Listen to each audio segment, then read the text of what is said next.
Começamos o trabalho e aí é aquela coisa.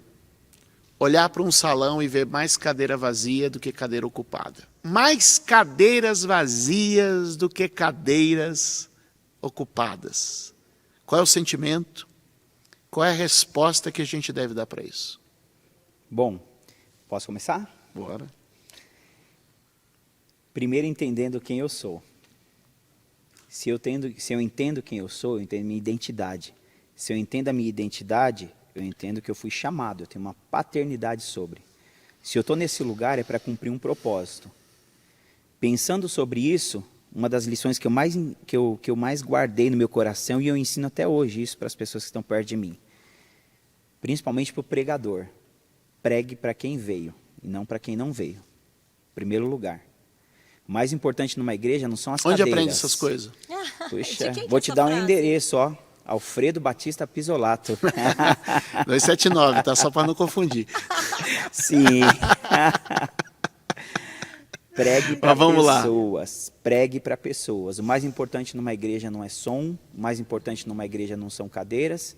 O mais importante numa igreja não é uma estrutura de iluminação, porque quando você está começando, geralmente você não tem uma estrutura de som muito boa, você não tem uma estrutura de iluminação muito boa, e como algo pequeno se torna grande, quando você aprende a valorizar o que você tem e não o que você não tem. E o que eu tenho naquele momento são pessoas que eu tenho que amar, cuidar e manifestar o meu ministério, porque quem é fiel sobre o pouco, o Senhor sempre coloca sobre o muito.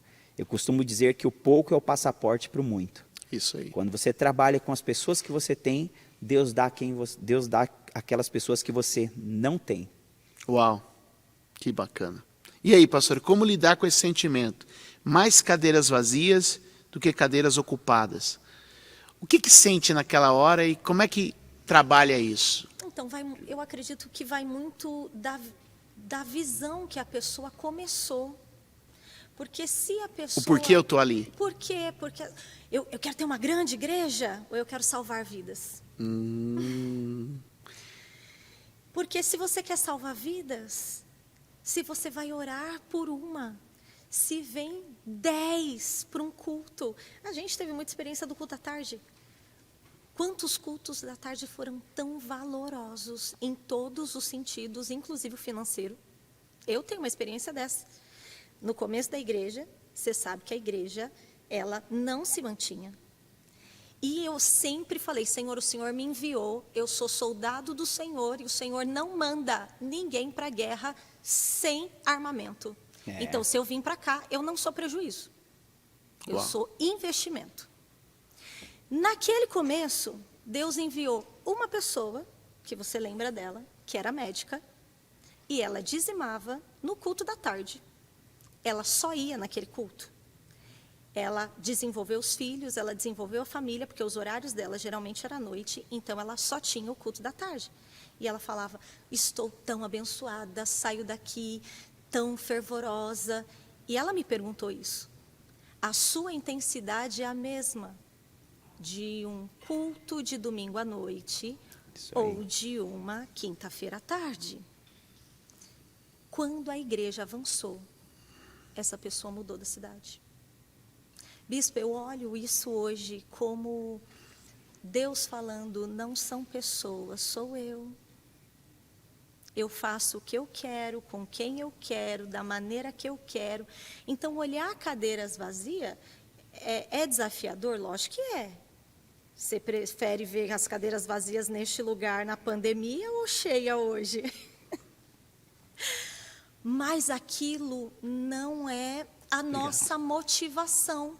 Ver as cadeiras cheias não é o que nos motiva.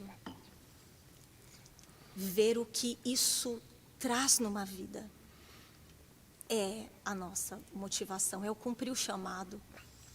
Então, existem esses dois olhares, de você olhar e falar assim: poxa, eu ainda preciso alcançar. Mas você tem esse olhar de falar assim: gratidão, porque se for uma vida, eu estou aqui para desenvolver o meu chamado. E é impossível você ter palavra e não nutrir uma pessoa. Então, depois da oração, o que eu classifico antes de qualquer estrutura é palavra. Se a igreja estiver saudável, naturalmente ela vai crescer. Tá, então a gente tem uma igreja hoje, e aí você colocando isso, eu me entrego para aquelas pessoas que estão ali.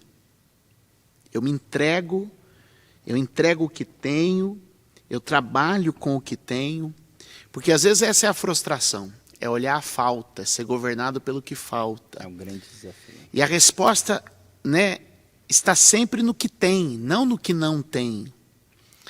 Jesus não perguntou quantos pães estão faltando antes de multiplicar, ele perguntou quantos pães tem. O profeta não perguntou o que falta na sua casa, ele perguntou o que você tem em casa. Ou seja, a resposta sempre está no que se tem, não no que não tem. E esse é um grande desafio das pessoas, porque elas estão sempre olhando, né, lá para quem está lá em cima, eu acho que como inspiração vale, né, é muito importante, mas você precisa pensar no que você tem e trabalhar a partir do que você tem. Essa é uma chamada. Então Jesus não multiplicou o pão que faltava, Jesus multiplicou o pão que tinha. O azeite que multiplicou não era o azeite que faltava, era o azeite que tinha. E é sempre assim que Deus vai fazendo com a gente, vai estruturando a gente.